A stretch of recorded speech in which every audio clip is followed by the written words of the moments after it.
Hello there, and a very big welcome to you. We are launching 2 satellites tonight, and we're flying the European colours because we have a Spanish satellite for the European Space Agency, we have a scientific satellite for the French Space Agency, and we're flying on board a launch vehicle built by the Italians. And right now they're all on the pad at the Guiana Space Centre waiting for liftoff. That's in about 18 minutes' time. Now, I'm here in Paris. I've got various guests with me. We've got quite a jolly show for you tonight, lots of people for you to meet. We'll be going over to the European Space Agency and to the control centres and meeting the teams at the French Space Agency in Toulouse in France.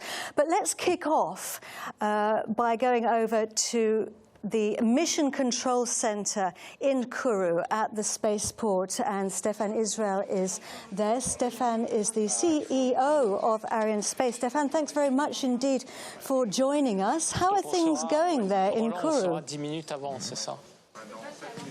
I think Stefan may not be able to hear us. He's putting his earpiece in, so I think that we'll be coming to Stefan in just 1 minute. So let's give him a beat to get his earpiece ready. Hey, Stefan, I wonder if you can hear me now. It looks like we are waiting for Stefan to be able to hear us. Stefan Israel, the CEO of Arianespace. Stefan is in the Mission Control Center there. Can you hear me, Stefan? So let me just... Yes, I hear you very well, Cathy. Thanks very much, Stefan. How are things going in Kourou?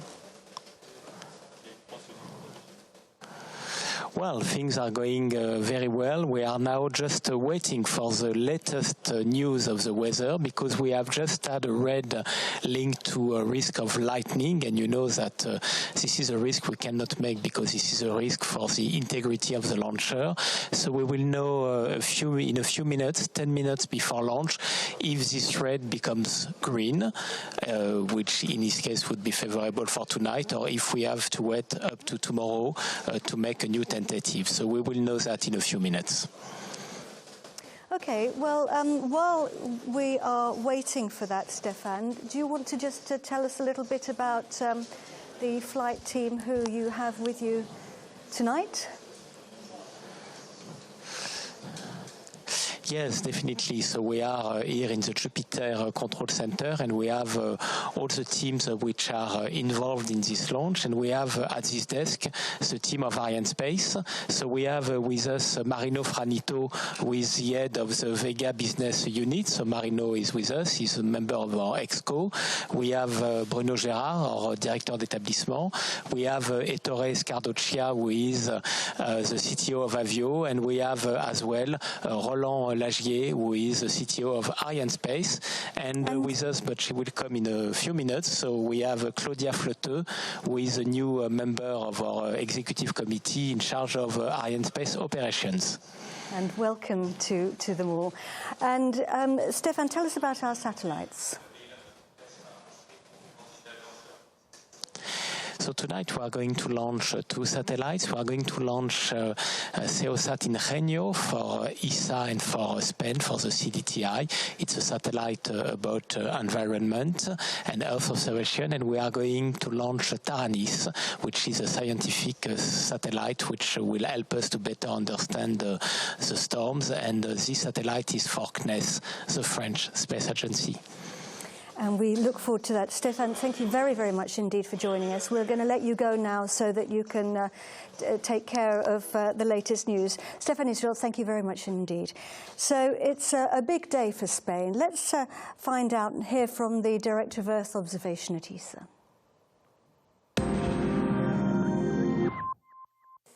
Distinguished friends and guests, today we are about to see the launch of SEOSAT-Ingenio. This satellite is an important program for ESA in Earth observation and a good model of cooperation with a member state, with Spain. The satellite is a state-of-the-art, high-resolution land imaging satellite that will provide imaging products to different Spanish civil, institutional and government users and potentially to other users in the framework of Copernicus and GEOS. SEOSAT-Ingenio will benefit society through numerous disciplines such as cartography, agriculture, forestry, urban development, and water management. It will also be used to help map natural disasters and to respond to the issue of climate change. Today's launch concludes a long development phase. All of us have shown dedication, endurance, and stamina throughout this duration. I want to thank everybody involved in this effort, in particular the EOP team led by the project manager Alex Popesco. But also, I want to thank everybody else who was contributed to this project. I would like to thank Airbus Spain and CDTI and the respective project leaders, Oriol Alvarez Trotta and Jorge Lombar, and their teams.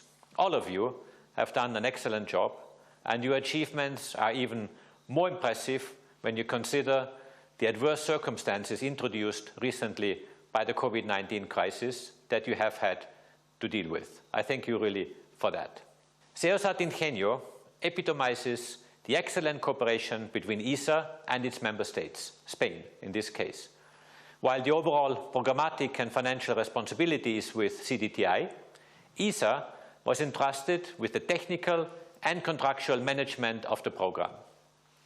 Besides developing the system itself, the objective was also to enhance the capabilities of the Spanish space industry, and this has certainly been achieved with this project.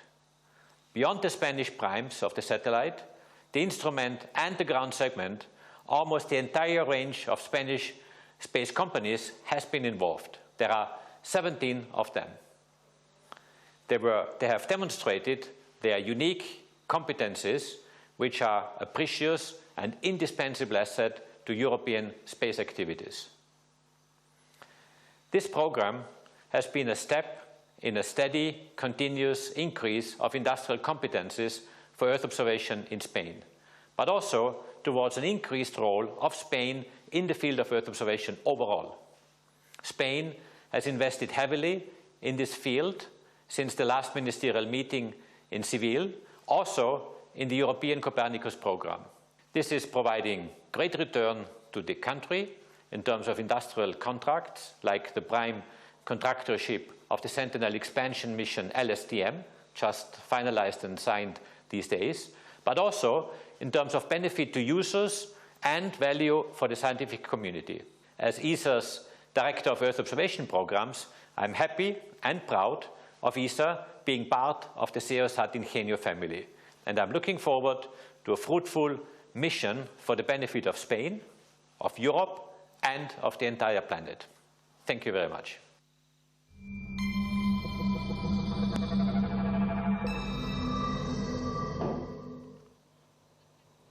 So Stefan introduced us to one of the teams back there in the Mission Control Center. That was the Flight Directorate. But there are actually a number of different teams all sitting at different desks within what we call the fishbowl. It's that protected glass. And there are a couple of key people. There's the Range Operations Manager, but there's another one who is the Mission Director, or Chef de Mission in French. Today it's Cyril Ponroy.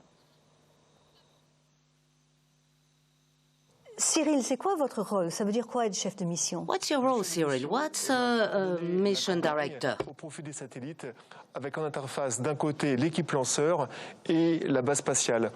Arianespace est un opérateur de lancement. Il signe des contrats de lancement avec des clients.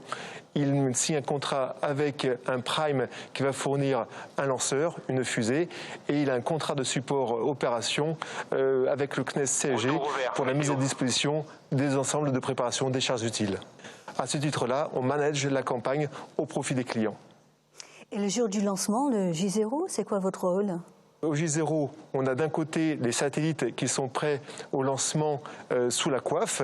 Ils ont quelques activités à dérouler. D'un autre côté, on a l'équipe de lanceurs qui prépare la fusée pour le décollage. Et de l'autre, la base de lancement qui se prépare à dérouler les dernières opérations pour le décollage. Et donc notre rôle, c'est de coordonner ces trois entités au niveau de Jupiter 2. Et nous sommes en confinement dans pas mal de pays d'Europe. C'est comment là-bas à Kourou? Pour l'instant, heureusement, nous ne sommes pas encore confinés. Grâce à la fermeture des frontières, à la maîtrise des flux migratoires à travers la métropole, pour l'instant, la situation est très stable. On se contente donc d'appliquer tous les gestes barrières au niveau du quotidien, au niveau des salles de réunion. Le port du masque est bien sûr obligatoire. Et avec la distanciation sociale et les gestes barrières, pour l'instant, on échappe au confinement. Alors Cyril Pombois, chef de mission, merci beaucoup et good luck for the launch. Merci. So another key person in mission control is the director of the Guiana Space Center, and she is Marianne Claire, and she joins us now from the fishbowl. You can see the glass there, and you can see the VIPs. Hi, Marianne. At this point before launch, everybody's looking at the status panels. What's the latest and what do they do? Yes, good evening, everybody. So what you can see behind me is the red and green panel, which give information concerning the good health of the major subsystems which are necessary for the launch. In case of Vega, we can interrupt the launch countdown until H0 minus 8 seconds in case of problem. There is five types of families which are for monitor through this panel. First of all, the launcher itself, of course. Secondly, the satellites, and also the radar and telemetry station, which are necessary to follow the trajectory and to give information on the behavior of the launcher during the flight. Fourth, we have safety means. In case of problem, we can send an order in order to destroy the launcher. And of course, until the end, we check that all the equipment necessary for this function are working properly. And finally, of course, the last but not the least, the METEO criteria. And you see today that there is a suspense with this criteria until the end of the chronology. So for the time being, this criteria is green. And it is very important because it is with this criteria that we check that in case of problem in the first part, of the launch, there is no danger and no risk for the ground population. So you just have we just held the last key point before the launch, and now everything is green. So far so good. Every light are green here in Kourou. That's great news. I'm very pleased to hear it. Thank you very much indeed, Marianne Claire. Now, I'd like to introduce you to Damien Gilles, who is the head of space system engineering here at Arianespace. Do come and join us, Damien. Thank you very much for being with us. So Damien is now going to be with us for the rest of the program. And Damien, you've brought a model with you, I see, very kindly. What's this? What are we looking at? This model stands for the upper part configuration for the flight of today. So you can see here we have the fairing, which is a white structure, under which you will find the two satellites of our mission. In upper position, you will find SEOSAT, which is the upper satellite, and it is mated on the dark structures that we call the Vespa. And inside this structure, you will find Taranis, our second co-passenger for today's mission. Now we're coming up to the beginning of quite an important phase in the launch. It's called in the final countdown. It's called the synchronized sequence. Tell us about that. The synchronized sequence is the end. Attention pour le début de la séquence finale lanceur. Top. H0-4 minutes. And there we have it. The Range Operations Manager has indeed launched the synchronized sequence there. Yes, this is exactly what we heard. It's the beginning of the last step of the automated sequence, where the launcher will be completely autonomous at the end, and it includes several steps. such as loading the liftoff time into the onboard computers, loading the flight program software, and at the end, the launcher will be completely autonomous to perform the last operation just before liftoff. Okay, so we've got quite a long mission ahead of us tonight. We've got, I think it's going to take us about just under 2 hours to deliver our satellites, isn't it? So let's have a little look at our mission, and maybe you can talk us through what's going to happen, Damien. Exactly. Just after liftoff from Guiana, the first stage, called PAT, will start the mission with a flight roughly less than 2 minutes.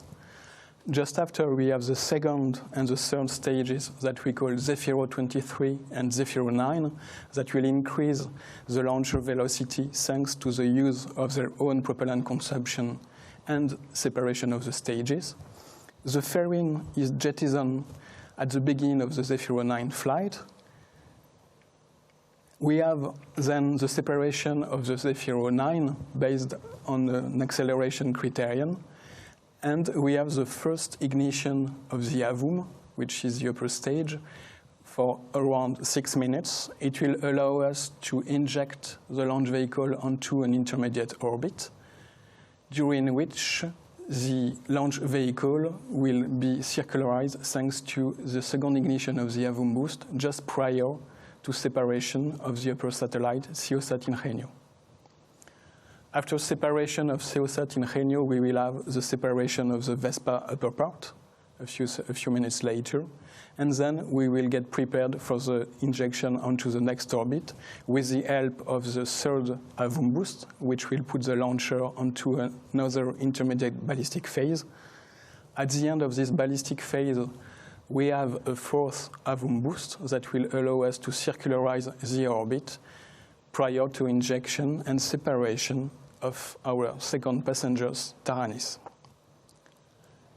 The mission is not ended yet for the launcher at this point of the time, and we will complete the mission from the launch vehicle point of view with the fifth AVUM boost, which allows us the control re-entry onto Earth.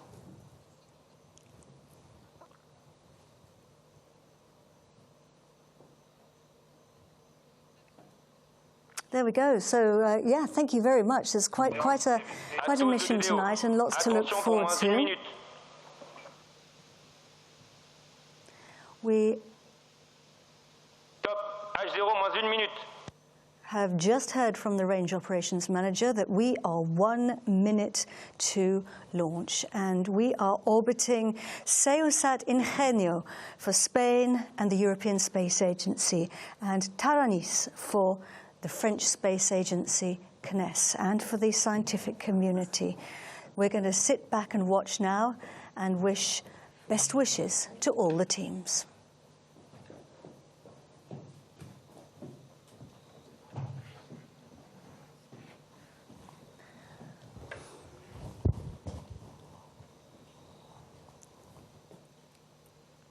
À tous de DDO, attention pour le décompte final.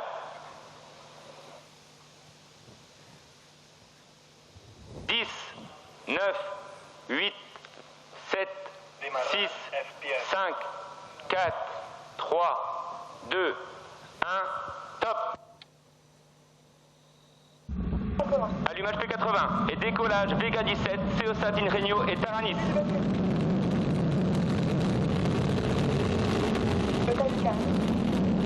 Propulsion est nominale.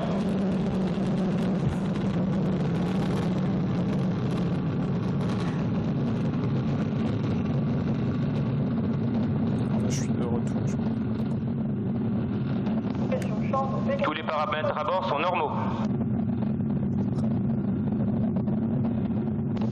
Acquisition de la télémesure pour la station de Saint-Jean.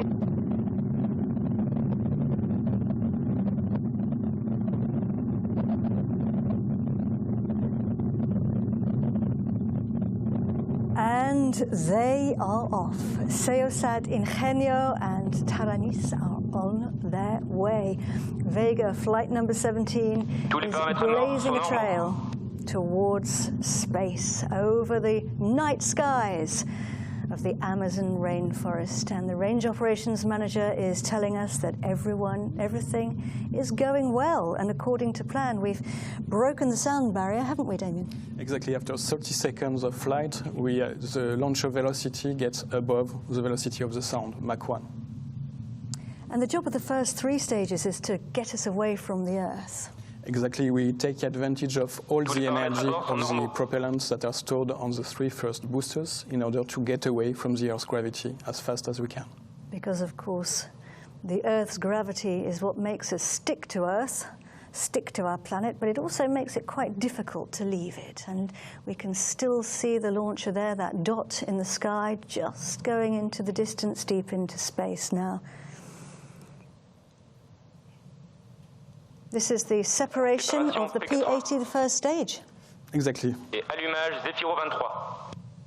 And you're getting the confirmations in your ear, Damien? The confirmation has been given that the second stage was ignited and everything is nominal. Yeah. And this is the beginning of the dogleg maneuver. Tous les paramètres à bord sont Coming normaux. up. Yes, the dogleg maneuver is a change of the trajectory plane of the launcher that we perform just after the separation of P-80, and we name it dogleg because when you see the shape of the trajectory, it's like a dogleg. It does what it says on the tin, as we say in English. So the Z is for Zefiro, which is actually the name of a wind, isn't it? It's the name of a wind, and it's also the name of a Greek god, the god of west wind. And you can see down at the bottom of the screen our altitude, our distance from the pad, and vitesse down at the bottom is, of course, the speed. And you can see the trajectory there. The cross is the actual position of the launch vehicle. Par la station de Galio. So the fairing is what you were showing us just now, the top of the launch vehicle, and it's protecting our satellites from the rigors of the launch. Yes, the fairing protects the satellite in different phases. First, during the ground phase, it allows the cavity in which the spacecraft are located to be monitored in specific temperatures. And during launch, first at liftoff, it protects them from the acoustic noise. And during the atmospheric flight, as we go very quickly through the atmospheres, it generates friction, and so it generates heat, and the fairing protects the satellite from this additional temperature. And those acoustic vibrations at launch are very loud, you can just imagine. So here we have separation now, that's what it looks like, of the next stage. Yes, we had the separation of the second stage and the ignition of the Allumage third. Zefiro 9. And there we go, the fairing has now been jettisoned. And we have the confirmations there from the range operations manager. We can see SEOSAT-Ingenio for the first time at the front. And the other satellite, Taranis, is hidden underneath it. And the launcher is operated remotely, isn't it? Exactly. And we got information because the launcher sends some signals towards the ground station network that are located around the flight path, and that allows us to follow the current status of the flight. So we are going to see those ground stations now. We have, tell us about those tracking facilities. Yes, we have several ground stations that are located all over the flight path. The 2 first ones are located in Guiana with Galio and Saint-Jean-du-Maroni, which allows us to follow the booster phases. Then we will be in direct visibility of Bermuda, which will allow us to cover the beginning of the first Avum boost, and Saint-Hubert in Canada covers the end of the first Avum boost. The intervisibility periods between 2 stations are not always interleaved. This is what we call a telemetry hole, and this is something completely nominal because it occurs in a phase where we have no active phases from the launchers, and we have such foreseen hole between Saint-Hubert and New Norcia in Australia for this flight. From New Norcia, we will follow the second Avum boost and the separation of SEOSAT. Just after New Norcia, we have once again a telemetry gap as the launchers moves around the Earth. This second telemetry gap will reach its end when we will be in direct visibility from Galio again, located in French Guiana. From Galio, the launcher will send again the telemetry data that is transmitted back to CSG in real time for the main parameters and deferred time for the parameters that are to be studied after flight.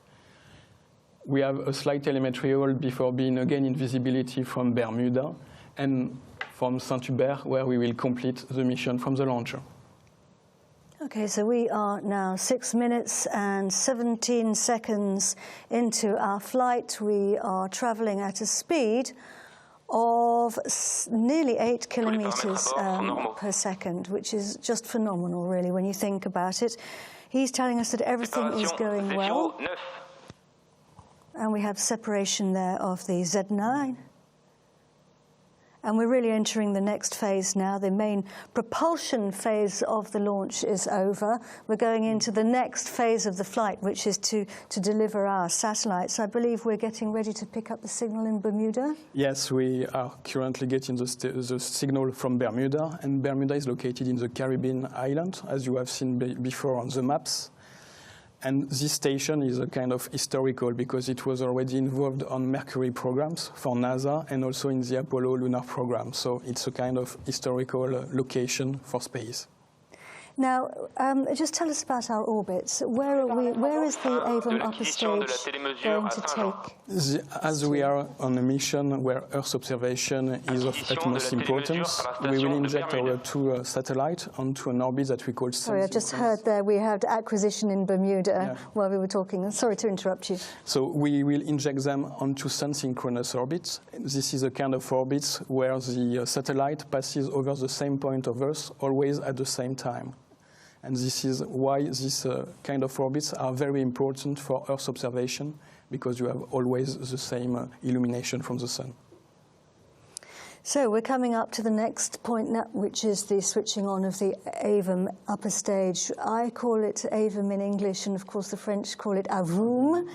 And this is what it looks like up there. It's the taxi driver. It delivers our satellites to their drop-off points in space. And it's really the next phase of the journey now, isn't it? And now Avum has taken the wheel, if we can say, so it will propel our launch vehicle with the satellite up to their injection orbit. So for this mission, we will have 2 boosts before separating SEOSAT and 2 other boosts before releasing Taranis. And our 2 satellites, of course, have 2 project directors, and I've been talking to them earlier. Beatriz, this is a really important satellite for Spain, and you must feel incredibly proud as a Spanish woman. Yes, good evening, Katie. As a Spanish, you're right, I'm extremely proud to participate to this mission, because this is the first satellite that has been fully designed and manufactured by the Spanish industry through a consortium of the different companies of the space sector led by Airbus Defence and Spain. SEOSAT-Ingenio is also the 10th satellite that Arianespace has launched for Spain, but it is the first that could be for the Earth observation, and also the first that is using the smaller launch vehicle of our family, Vega. So while this, if we don't take into account the 6 other auxiliary payloads that we have also launched for Spain, and 3 of them in the previous Vega rideshare mission in September. So it is a great day for Spain, but also for France and for all the European countries that has participated to this mission. Indeed, it is a great day for France, Fabrizio, but also from a scientific perspective, Taranis is important for all of us on Earth, isn't it? Hi, Katie. Yes, you are right. Taranis, whose name, you know, comes from the Celtic god of thunder and lightning, but that's also the acronym for tools for the analysis of radiation from lightning and Sprites, is an all-French microsatellites designed, built and operated by CNES. Main mission is scientific one. In particular, the main mission of Taranis is to probe, investigate and probe the physics mechanism that are behind such storm phenomena, so-called TLE, transient luminous event, and TGF, terrestrial gamma ray flashes. But as you said before, the data recorded and delivered by the 8 payloads that are on board of Taranis will be used also for operational application like climatology and weather forecast. And Beatrice's satellites are travelling today on board the Vega launcher together, but they've actually travelled all the way to Kourou together, haven't they? Yeah, yes, you're right. The two customers got in touch for sharing the transportation of the satellites. So they have arrived on the same plane here in French Guiana. And the collaboration between the two customers have continued all along the launch campaign, because as I said before, there has been a really great teamwork. And I would just to add that these two satellites have been married since the beginning, since the signature of the contract, and now this honeymoon will be shortly ended because they will be separated in space. Thank you very much indeed, and best of luck for the launch today, Beatrice and Fabrizio. Thank you very much, Katie. Bye. Well, it's a good separation. And of course, as we've been hearing, the Vega launcher is a very special member of the Arianespace family. She's the youngest of the 3 launch vehicles that are operated by Arianespace. Marino Fragnito is the head of the business unit at Arianespace and the Vega business unit, and he joins us now because we're going to just take a little section now, Marino, to talk more about Vega. So just tell us a little bit more about tonight's launch. Yeah, hi, Katie. So first of all, I have to say that I'm very happy to be here roughly 2 months after the VV17 flight, which has been, a very complex flight and a great success with 53 satellites on board. We were in the middle of the COVID crisis, so it was very important for us to come back to launch in this period. And now, today, just after 2 months, a bit more than 2 months, we are here again with a very complex mission. So I think Fabrizio and Beatrice have already talked about tonight's launch. I liked very much what Fabrizio said about the separation of the satellites in flight, but I have to say that it's very important for me to point out that Arianespace is able to build these very complex missions, like the one for SSMS, like the one that we're performing tonight for the benefit of the European institutions tonight. We have 2 satellites together. We have, as they have explained, we have built this mission since the beginning. We are married to satellites, so it's very complex to be able to conceive these missions thanks to this very versatile launcher that we have, capable of injecting the satellites in 2 different orbits at the same time. And we see that multiple launch and dual launch is becoming the standard for this launcher. So it's the standard for Ariane since a long time. It has been a standard for a long time, double launch. And now we're going more and more towards multiple launch approach, and with Vega C this will become even more and more the regular approach that we will use in order to optimize the launch cost for our customers. And so we'll share the same launcher. We'll have a great benefit for all the customers and the institutions which will come aboard. Thank you very much indeed for that, Marino. It was really, really interesting. Joining us here in the studio is Daniel Neuenschwander, who's the Director of Space Transportation at the European Space Agency. Thank you very much indeed for being with us, Daniel. I mean, as we were saying there, Europe is blessed with a family of launchers, aren't we, which can take virtually any satellites to virtually any orbit. Yes, any payload to any orbit, but in addition to that, also from European territory. I think for autonomy of action in space, for Europe, it is crucial that our institutional customers have the possibility also to launch from our own territory. Then today we have Vega, Ariane 5, Soyuz from CSG in operation, and tomorrow we will put into the market Vega C, Ariane 6, a new family, but with the same full range of performance. And last but not least, I would like to underline the support that member states give to Vega C, which is coming in soon, through the increased support with regard to Vega. We have nearly doubled the number of participating states, showing also their commitment to independent access to space through Ariane and Vega on the one side, and on the other side, also showing that Vega is the right vehicle with the right capabilities to address also new markets. So the new vehicle, Vega C, is going to be a real game changer, isn't it? For sure. Vega C being introduced mid-next year will, on the one side, increase its capability of launch of Vega, going from 1.5 tons to 2.3 tons, and also doubling the volume under the fairing, which is also a key aspect to address new markets. Then Vega C will also have a joint solid rocket motor, the P120C, together with Ariane 6, which of course lowers the costs in development and in production.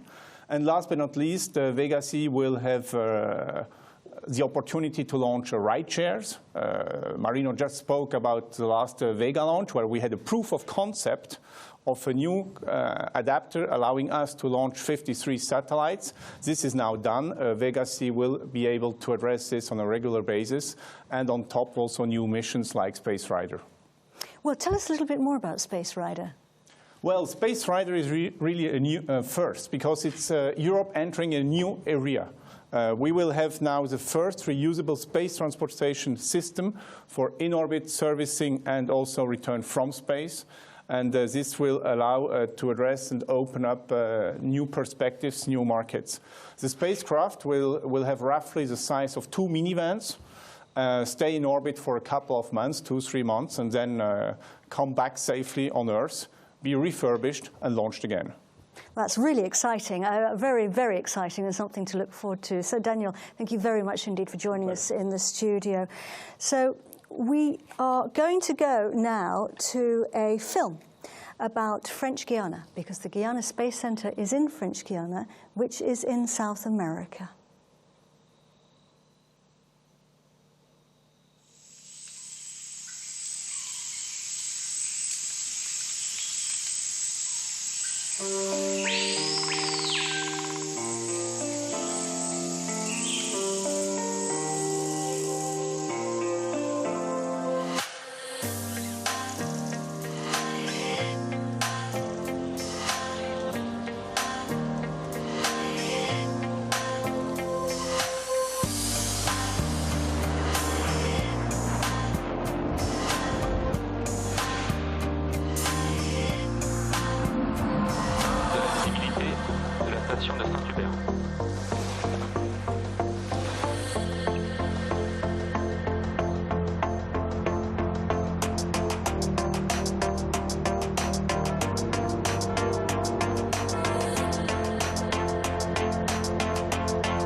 Trajectoire dégradée à partir du premier boost AVUM. We are getting information from the Guiana Space Center that the trajectory is degraded on the launcher trajectory. So we're going to wait for information now, more information from the Guiana Space Center, and we're just going to bring our program to a pause for the moment, so you can keep your eyes on the Twitter feeds and the website, and we will come back to you as soon as we have more information.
Je t'entends pas, Elodie.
So we're coming back to us, the flight of VV17, Vega flight number 17, SEOSAT and Taranis, and we are just getting information, waiting for information now, because we have had information that there's been an issue with the telemetry, but we're waiting to get more now from the Guiana Space Center. So while we wait, I just wanted to ask you, Damien, what is the sort of normal sequence of events in a situation like this? Because I'm guessing that people will have to be doing all sorts of analysis and trying to find out what's happening. At that moment, I think that the team are probably gathering all the available data in order to get an understanding of what's going on. And then we will wait for further information from Guiana Space Center. And of course, the Guiana Space Center will come back to us as soon as they can bring us more information. And I think in the meantime, we will again point you... Poursuite des activités BLA au profit de VV17. en attente d'informations complémentaires sur la situation bord. Que tous les moyens restent configurés. Can you translate that for us, Damien? It was a message from the range operation manager that was stating that from the ground side, all the operations are going on. It means that all the equipments are in waiting mode for a new analysis or new data coming from the launch vehicle side, and that they remain in a waiting mode, waiting for additional information coming from the launcher or additional acquisition coming from other means.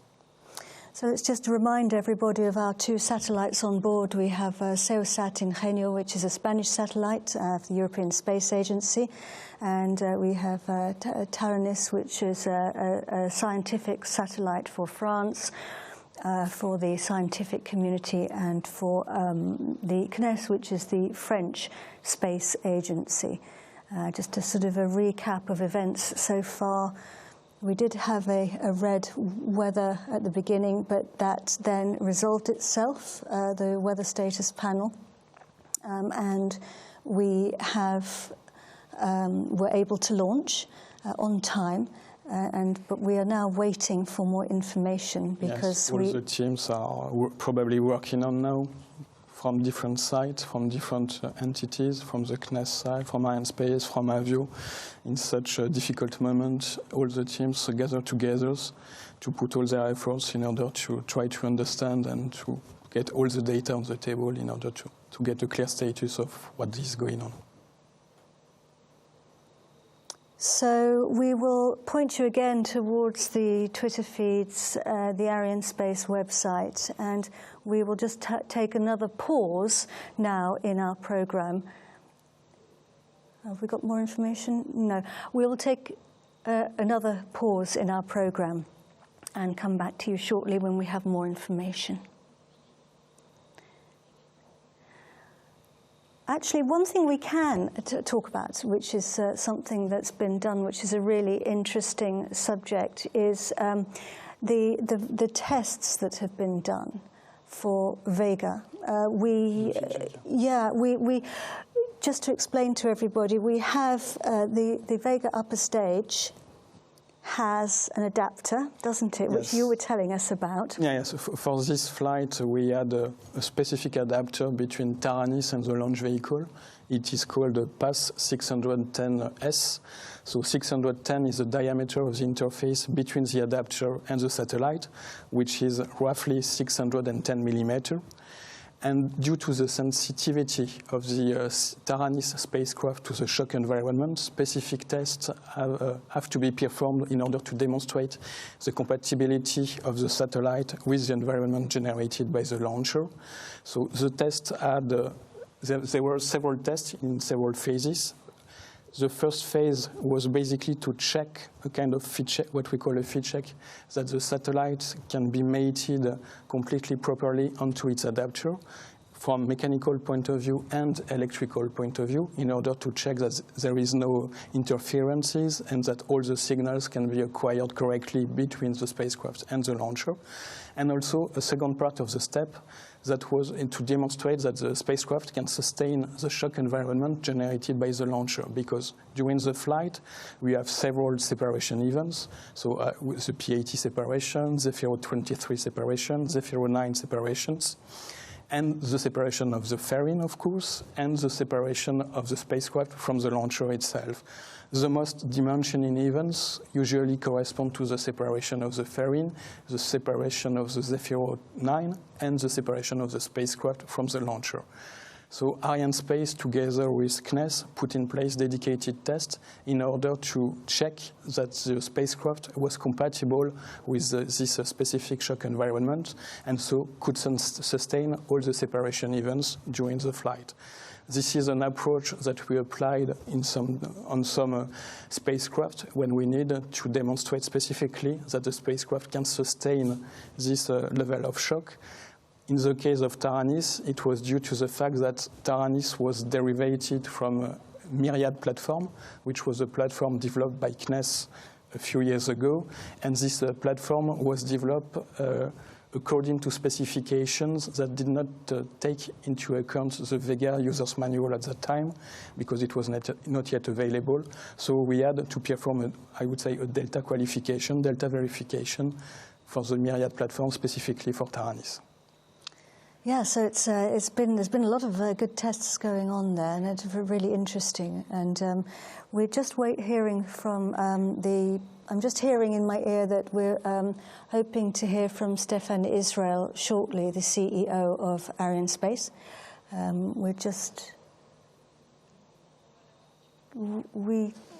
Here he is, I think, coming to us now.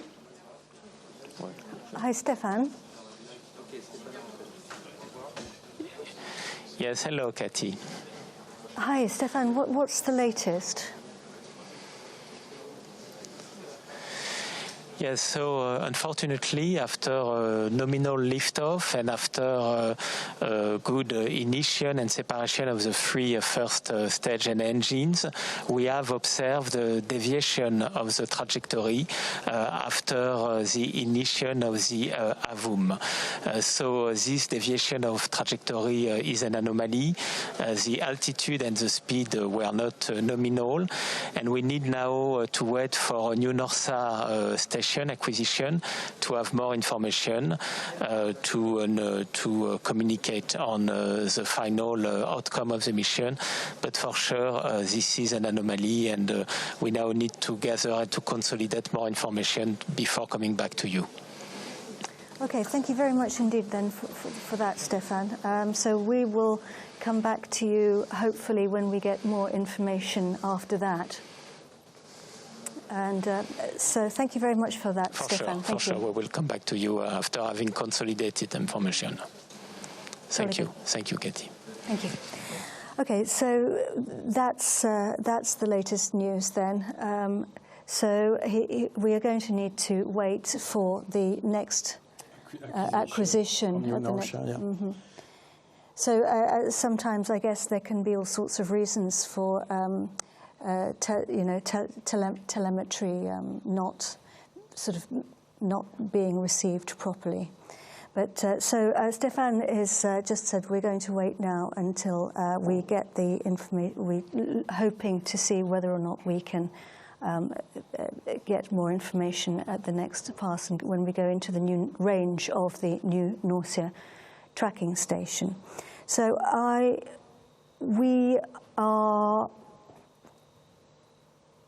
Well, the question is, are we going to carry on now here? And I think we will probably take a pause, a short while, and we'll wait for that information to come through. And Damien and I will come back to you once we get that information and once we go into the range of New Norcia, and Stefan as well. So we'll come back to you shortly. Keep your eye on the Twitter feeds and the Arianespace and ESA websites. See you shortly.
Hello again. Welcome back to our live broadcast for the launch of 2 satellites, SEOSAT for Spain and the European Space Agency, and Taranis for France. Some minutes into the flight after liftoff, we heard that the launcher had deviated from its trajectory. We've been waiting for more information from the Guiana Space Center and for hoping that the new North Sea tracking station might pick up the signal. We are now going to go over to the CEO of Arianespace, Stefan Israel. Stefan, have you got any news for us? Yes, Cathy, we have some news, and unfortunately they are not good. We can now confirm that the mission is lost. So I remind you what we have observed 8 minutes after the liftoff and immediately after the ignition of the engine of the 4th stage of Vega, the Avum stage, we have observed a degradation of the trajectory. It means that the speed was not nominal anymore. So we have observed this degradation. We need a little more time to understand the next steps. And after the fact that we have had not the acquisition from the Galileo station, telemetry station, we can unfortunately confirm that the mission is lost. You understand that I want to present my deepest apologies to our customers for this mission. SEOSAT for ESA and for Spain, Taranis for CNES. Arianespace is presenting its apologies, and we have now to analyze, to understand. Our experts are now consolidating the data they have, and we will gather a press conference tomorrow at 10 o'clock Kourou time, 2 o'clock Paris time, to share with the media the additional information we will have gathered in the night. Okay, Stefan, thank you very much indeed. Stefan Israel in the Mission Control Center there. Thank you. So we will bring our broadcast to a close. I'd like to thank Damien Gilles for being with us during this broadcast. Damien, thank you very much indeed for your contributions, and to our other guests and to everybody. We are bringing the broadcast to a close now, and of course you can go onto all the social networking websites and follow us on the Twitter feeds, on the Arianespace website, and there will be the press conference tomorrow morning after all the analysis. So it's time to say goodbye and good night. Thank you.